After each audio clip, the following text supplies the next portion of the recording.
Kayaknya memang ada kelompok elit di Jawa Timur yang nggak tahu ini kelompoknya siapa gitu ya, yang sengaja memelihara kemiskinan yang ada di Jawa Timur, terutama di Madura gitu. Karena dari 4 kabupaten di Madura, itu semuanya menyumbangkan data kemiskinan terbesar di Jawa Timur.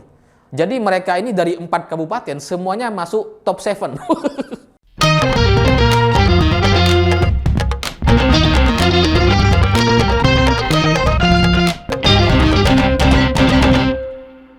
Selamat malam para mantan, selamat malam untuk semua mantan-mantan kalian yang aib-aibnya itu belum terbongkar. Masih ditata, disimpan rapi gitu ya. Harusnya kan share link lah. Agar kita semua bersatu. Nah, cerita-cerita semacam itu bagi saya jadi mirip sekali dengan cerita dana hibah di Pemprov Jawa Timur gitu. Karena kalau kita cerita soal dana hibah di Jawa Timur, ini ajaib dan sakti sekali data-datanya gitu. Karena coba bayangkan, sudah ada 4 orang yang dijadikan tersangka atas kasus korupsi dana hibah selama 3 tahun yang totalnya mencapai 7,8 triliun rupiah. Ini angka yang sangat fantastis gitu.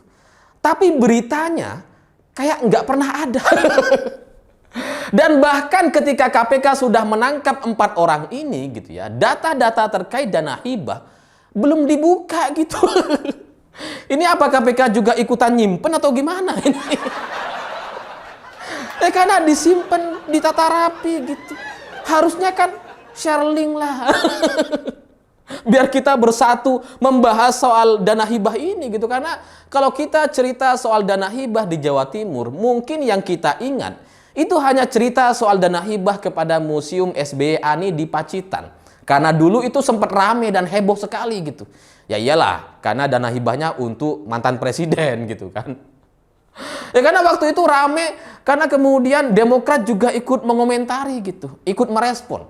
Karena menurut elit Partai Demokrat gitu ya, terkait dana hibah yang 9 miliar rupiah dari Pemprov Jawa Timur untuk Museum SBY Ani, itu bukan atas dasar permintaan Pak SBY katanya.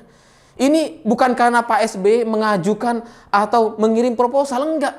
Jadi bantuan dana hibah ini atas inisiatif dari Pemprov Jawa Timur gitu. Karena Pak SBY ya cuma tinggal terima katanya. Jadi makanya rame tuh. Dan karena rame katanya dibatalin, katanya gitu ya. Yang nggak tahu faktanya kayak gimana gitu. Karena kita ya mana tahu gitu. Di Jawa Timur ini semuanya serba abu-abu, serba gelap semua gitu ya. Ya karena coba bayangkan, dana hibah 3 tahun dikorupsi baru sekarang ketahuan. Sudah 8,7 triliun habis baru sekarang ketahuan. Kan ajaib sekali gitu. Ya, tapi setelah Wakil Ketua DPRD Sahat Tua Simanjuntak itu kemudian kemarin bulan lalu ditangkap sama KPK gitu ya, karena atas kasus korupsi dana hibah ini, itu kemudian membuka satu cerita baru lagi yang seolah-olah membantah pernyataan Demokrat sebelumnya gitu. Karena menurut cerita penangkapan terhadap Wakil Ketua DPRD Sahat Simanjuntak ini, itu kan kemudian terungkap bahwa menurut Gubernur Jawa Timur atau Khofifah gitu ya, terkait dana hibah ini sebenarnya adalah hasil dari aspirasi masyarakat katanya. Jadi ada permintaan, ada aspirasi, kemudian ya digelontorkan dana hibah. Jadi sebelumnya itu ada pengajuan katanya. Jadi kalau sudah sampai penjelasan pengajuan atau aspirasi atau ada proposal dari orang yang menginginkan dana hibah, sekarang kan menjadi pertanyaan gitu, mana yang benar ini? Pernyataannya Partai Demokrat atau Gubernur Khofifah? Sama-sama Demokrat sih sebenarnya. Mana yang benar gitu? Yang menerima merasa bahwa dana hibah ini adalah inspirasi atau inisiatif dari Pemprov, tapi Pemprovnya sendiri merasa bahwa dana hibah ini disalurkan atas permintaan, pengajuan, atau aspirasi. Mana yang benar ini? Kok sama-sama nggak ngaku? Apa jangan-jangan dua-duanya salah ini? Ya karena kalau saya perhatikan gitu ya, setelah saya coba telusuri terkait kasus korupsi 7,8 triliun rupiah ini, ternyata saya bisa menyimpulkan bahwa ini keduanya sama-sama benar gitu. Benar dalam jalan yang salah. Ya karena setelah saya coba pelajari ternyata ini seperti ada provinsi dalam provinsi gitu. Karena terkait dana hibah 7,8 triliun rupiah ini yang selama 3 tahun ini gitu ya. Ini ternyata ada tim sendiri, tim kecil gitu. Jadi dana hibah itu agar bisa disalurkan itu ya dikuasai oleh segelintir orang aja gitu. Jadi ada koordinatornya, ada pimpinannya, ada tim pembuat proposalnya, ada sendiri itu. Jadi bukan aspirasi masyarakat, tapi ada timnya gitu, dibentuk sendiri, terus kemudian ada tim SPJ gitu ya. Ada tim-timnya itu.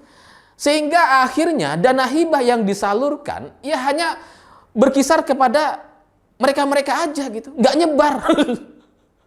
Tahun ini si A, tahun depan A lagi gitu. Jadinya ya nggak beredar gitu, sehingga dengan penangkapan wakil ketua DPRD dari Jawa Timur ini, itu kemudian juga terungkap bahwa dari 7,8 triliun dana hibah yang dikorupsi itu, ternyata 20%-nya dari 7,8 triliun itu masuk ke kantong wakil ketua DPRD. Sejauh ini cuma 1 orang yang jadi tersangka dari DPRD gitu ya, dengan staf-stafnya. Yang nggak tahu apakah ada anggota DPRD yang lain yang ikut terima atau nggak tahu gitu. Tapi 20% itu ternyata masuk ke kantong DPRD. Dan kemudian 10%-nya ini masuk ke kelompok masyarakat atau ya bahasa lainnya itu tim orang yang dikondisikan untuk mengajukan proposal bantuan dana hibah. Ya, tapi dari 10% aja dari tim kecil ini gitu ya, yang provinsi dalam provinsi ini, yang tim sendiri untuk ngambil dana hibah sendiri, kemudian disalurkan sendiri ini gitu ya, itu juga sudah cukup besar gitu. Karena kalau 7,8 triliun rupiah, itu kalau 10%-nya kan sudah sekitar 780 miliar. Banyak itu. Itu berapa tahun nggak habis kalau dibeliin cendol. Kita berenang cendol gitu ya. Jadi ya karena akhirnya wakil ketua DPRD ini ditangkap, akhirnya kita tahu bahwa dana hibah selama 3 tahun terakhir ini ya berputar di sekitar mereka-mereka saja gitu. Karena mereka yang bikin proposal, mereka yang bikin SPJ, mereka juga yang menyalurkan, mereka juga yang menganggarkan. Jadi komplit ini. Udah kayak sindikat sabu-sabu di Teddy Minahasa kasusnya ini gitu ya. Ada timnya sendiri gitu. Dan laporan data penerima atau orang yang mendapatkan dana hibah sampai sekarang itu nggak ada gitu. Jadi ini kayak rahasia negara gitu ya. Nggak ada. Kecuali soal museum SBY yang 9 miliar yang katanya itu dibatalkan. Setelah itu ya nggak ada lagi gitu. Ya karena ini semuanya dikerjakan dalam gerak yang sangat senyap gitu. Ada ketuanya sendiri, provinsi dalam provinsi. Yang anggarannya mencapai triliunan setiap tahun. Karena data-data yang kemudian tidak dibuka ini gitu ya, itu kemudian kan membuat sebagian orang tuh bertanya-tanya, masa iya sih 7,8 triliun gitu ya? Masa iya selama ini ada anggaran 7,8 triliun dan kita nggak tahu itu kemana? Kan ajaib gitu. Nah tapi karena masyarakat sudah banyak yang tanya, kemudian beberapa waktu lalu sebenarnya sudah sempat bocor sedikit. Jadi ibarat film itu ada teasernya gitu ya. Ada cuplikannya. Dan kemudian terbukalah beberapa penerima dana hibah yang mayoritasnya ternyata, ya mohon maaf gitu ya, ternyata untuk kelompok seperti misalkan yayasan, masjid, kelompok pengajian dan sebagainya. Sehingga ini memang kayaknya ada masalah yang sangat serius dari data ini. Karena kalau dibuka, kalau dibongkar terkait 7,8 triliun ini kayaknya bakalan banyak yang kena ini, bakalan banyak yang malu ini gitu ya. Ya, tapi karena datanya sudah ada yang dibocorkan, jadi saya coba bacakan saja gitu ya. Jadi buat teman-teman ya tolong jangan kaget. Ini agak mengagetkan data-datanya gitu, karena yang pertama ada dana hibah ke Masjid Al-Akbar di Surabaya. yang setiap tahunnya itu mencapai belasan miliar. Jadi pada tahun 2020 mendapatkan 13 miliar, 2021 mendapatkan 20 miliar, dan 2022 mendapatkan 13 miliar lagi. Jadi kalau tahun 2023 mereka dapat lagi, ya mungkin 20 miliar lagi. Karena berurutan tuh, 13, 20, 13, 20 lagi gitu ya. Tahun depan 13 lagi. Kayak urutan kacang gantian. Dan ini agak mengejutkan karena setahu saya Masjid Al-Akbar di Surabaya itu nggak ada renovasi yang besar-besaran gitu. Seingat saya gitu ya, kayak biasa aja. Kayak masjid pada umumnya gitu. Lalu ada juga Yayasan Damasindo Jawa Timur atas nama HM Roziki. Itu dananya mencapai 33 miliar rupiah dana hibah yang beliau terima. Dan saya coba cari info di Google gitu ya, karena kan kita harus tanya nih, ada nggak Yayasan Damasindo ini? Ternyata nggak ada. HM Rozikinya ada orangnya, ada sosoknya gitu ya, yang katanya memang pengurus Yayasan Damasindo. Tapi yayasan sendiri gitu ya, informasi terkait yayasannya sendiri itu nggak ada. Kebayang nggak? Yayasan yang mendapatkan dana 33 miliar rupiah, informasinya di Google nggak ada. Kan nggak sesuai sama profil gitu. Nerima sampai 33 M, lah kok nggak ada informasinya ini. Apa kegiatannya, apa yang dilakukan, nggak ada gitu. Lalu kemudian sebenarnya ada beberapa, cuma saya nggak enak karena ini menyangkut soal yayasan dan sekolah. Tapi pada intinya ada satu sekolah yang cukup mahal sebenarnya di Jawa Timur, yang biaya masuknya untuk muridnya itu mencapai 20 juta rupiah per orang per siswa. Lalu kemudian wali murid juga masih dikenakan biaya gedung, anggaran gedung itu, uang gedung 20 juta setiap orang. Jadi sebenarnya ini adalah sekolah yang sangat-sangat elit, yang secara logis ini harusnya sudah profesional, nggak perlu bantuan seharusnya gitu ya. Tapi nyatanya mereka mendapatkan bantuan dana hibah yang cukup besar, sekitar hampir 20 miliar rupiah. Jadi saya nggak mau sebutkan namanya karena takut karena mereka adalah sekolah gitu ya, yang memang ada bentuknya, ada sekolahnya, terkenal gitu ya. Jadi ya nggak usah saya sebutin. Tapi pada intinya ini juga agak mencurigakan, sehingga dari data-data yang sudah terbuka ini, yang sekitar 7 penerima gitu ya, itu kan baru total sekitar 120 miliar rupiah gitu, kalau ditotalin gitu, dari penerima-penerima dana hibah ini. Sementara dana yang sudah keluar mencapai 7,8 triliun rupiah, sehingga ya masih ada terlalu banyak sekali penerima dana hibah di Jawa Timur yang kita masih belum tahu gitu. Dan kayaknya banyak orang juga nggak berani untuk membuka ini, karena mungkin ya terkait soal yayasan atau masjid atau apalah perkumpulan gitu ya, yang kalau dibuka ini bisa membuka banyak aib banyak orang, sehingga ya ini makanya sampai sekarang masih ditutup-tutupi. Tapi bagi saya sebagai rakyat, sebagai masyarakat awam gitu ya, ya mestinya dibuka aja supaya menjadi pembelajaran, supaya menjadi arah kejujuran gitu. Supaya tidak ada fitnah di antara kita. Karena jangan-jangan gitu ya, terkait dana hibah yang tidak dibuka ini, jangan-jangan ada masjid A misalkan, atau yayasan pesantren atau sekolah A misalkan, itu dapat dana hibah dari Pemprov Jawa Timur, tapi juga dapat dana hibah dari kabupaten, terus masih dapat dana dari wali murid, masih minta donasi ke masyarakat umum. Takutnya kan kayak gitu. Jadi satu renovasi bangunan atau gedung, kemudian laporannya ke 2 kali gitu ya, ke Pemprov, ke kabupaten. Seolah-olah itu untuk dana yang mereka berikan gitu, padahal dapat dari siswa, dari masyarakat umum.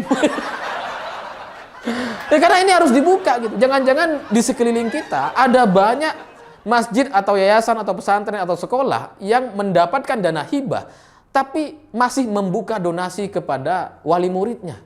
Jangan-jangan ada gitu. Ya supaya nggak ada fitnah gitu. Ya kasihan juga, Pemprov kasih dana hibah, Pemkot kasih dana hibah, tapi yang kemudian yang jadi cuma 1. Padahal dananya 2 gitu kan. Atau bisa 3. dari donasi-donasi tadi dan bantuan-bantuan orang umum gitu ya. Jadi bagi saya ini harus dibuka karena saya lihat aktivitas dari beberapa yayasan atau lembaga itu emang kelihatan nggak ada gitu. Dan kalau alasan Pemprov Jawa Timur yang mengatakan bahwa dana hibah ini disalurkan untuk infrastruktur, untuk pembangunan masjid, sarana sekolah dan sebagainya, ya dibuka saja gitu. Karena itu akan lebih mudah kelihatan benar tidaknya. Ya karena kalau sekolah kan bisa kita lihat gitu. Jangan sampai anggaran 10 miliar tapi jadinya cuma sekelas 100 juta misalkan. Jangan sampai. Ini harus dibuka gitu karena kalau bicara soal masjid atau sarana umum di Jawa Timur terutama di Madura gitu ya. Saya ngelihat itu hampir gak ada dana hibah kayaknya gitu. Karena kalau kita bicara soal masjid di Madura gitu ya. Kalau kalian datang ke Madura sepanjang jalan dari Bangkalan sampai Sumeneb itu penuh dengan orang-orang minta amal. Amal untuk pembuatan masjid. Jadi kalau sekarang katanya ada dana hibah yang mencapai triliunan rupiah untuk membangun banyak masjid. Faktanya di lapangan di Madura, orang-orang masih minta amal, minta bantuan ke pengendara yang lewat gitu. Kalau kalian lewat dari Bangkalan ke Sumeneb, itu nggak kehitung. Mungkin ada 20 titik amal-amal yang beroperasi setiap harinya minta uang kepada orang yang lewat di sana gitu. Jadi kan nggak masuk akal. Anggarannya ada, tapi masyarakatnya minta donasi sendiri gitu. Jadi bagi saya ini sekali lagi harus dibuka datanya supaya jelas dengan angka 7,8 triliun itu sudah kemana saja. Karena dampaknya kelihatannya nggak ada sama sekali gitu. Kalau kita mau bicara soal penanganan masyarakat miskin di Jawa Timur gitu ya, itu angkanya nggak signifikan gitu. Turunnya turun sih. Tapi cuma 10.000 orang misalkan dari data gitu ya. Itu pun menurut data orang yang disebut tidak miskin atau keluar dari zona miskin itu orang yang punya pendapatan di atas 500.000 rupiah. Padahal menurut saya orang yang punya pendapatan 500.000 rupiah di desa atau di Jawa Timur itu masih masuk dalam kategori miskin atau berhak mendapatkan zakat gitu. Tapi menurut data BPS di Jawa Timur, ya angka kemiskinan itu orang yang pendapatannya 487.000 rupiah per kapita, per orang per bulan. Kemudian dimunculkanlah bahwa angka kemiskinan di Jawa Timur itu turun katanya. Turun apa gitu? Turunnya itu cuma dari 4.250.000 orang menjadi 4.240.000 orang. Cuma turun 10.000, tapi anggaran dana hibah yang sudah digelontorkan mencapai triliunan. Itu kan nggak masuk akal gitu. Turunnya cuma 10.000, tapi yang sudah dikeluarkan 7,8 triliun. Itu 7,8 triliun kalau dibagi ke 10.000 orang, masing-masing orang mendapatkan 780 juta rupiah gitu. Jadi kalau 7,8 triliun itu dikasih ke 10.000 orang di Jawa Timur, itu 10.000 orang bisa buka Alfamart, Indomaret masing-masing. Di setiap daerah gitu. Jadi angka-angka itu bagi saya ya omong kosong semua gitu. Sehingga saya melihat bahwa kayaknya memang ada kelompok elit di Jawa Timur yang nggak tahu ini kelompoknya siapa gitu ya. Yang sengaja memelihara kemiskinan yang ada di Jawa Timur, terutama di Madura gitu. Karena dari 4 kabupaten di Madura, itu semuanya menyumbangkan data kemiskinan terbesar di Jawa Timur. Jadi mereka ini dari 4 kabupaten semuanya masuk top 7. Angka kemiskinan terbanyak di Jawa Timur karena setiap kabupaten menyumbangkan sekitar 200.000 jiwa, 200.000 orang yang miskin gitu. Jadi mereka ini kayaknya sengaja dipelihara, terus kemudian dana hibah sengaja disalurkan hanya kepada kelompok-kelompok mereka sendiri, supaya kemiskinannya tetap ada gitu. Karena kalau orang miskin ada, maka dana hibah harus lebih tinggi. tambah tinggi gitu ya. Dengan alasan ingin memberikan layanan kesejahteraan kepada masyarakat. Padahal kemiskinannya ternyata ya dipelihara, dibiarkan tetap miskin gitu. Jadi bagi saya sebagai warga Jawa Timur, permintaan saya sederhana sebenarnya. Kepada KPK, kepada Pemprov Jawa Timur, sudahlah buka aja. Siapa saja yang menerima dana hibah itu selama 3 tahun terakhir. Buka gitu. Jadi kalau ini nggak dibuka, padahal data-datanya itu ada, ini kan menunjukkan memang ada masalah yang luar biasa di dalamnya gitu. Kenapa ini nggak mau dibuka? Apa jangan-jangan takut keseret semua? Ya, pada akhirnya yang namanya isu, yang namanya masalah korupsi di Indonesia memang masih ada di mana-mana. Tapi di Jawa Timur ini bagi saya sakti sekali, ajaib sekali karena datanya itu kayaknya sengaja diamankan, disimpan oleh orang-orang yang punya kekuasaan, yang punya jaringan yang sangat kuat sehingga ini nggak kebuka sama sekali. Bahkan dibukanya pun ya cuma 7 orang penerima dana hibah gitu. Padahal seharusnya itu banyak sekali yang harus dibuka. Jadi ya saya pikir itu. Terima kasih sudah menonton. Begitulah kura-kura.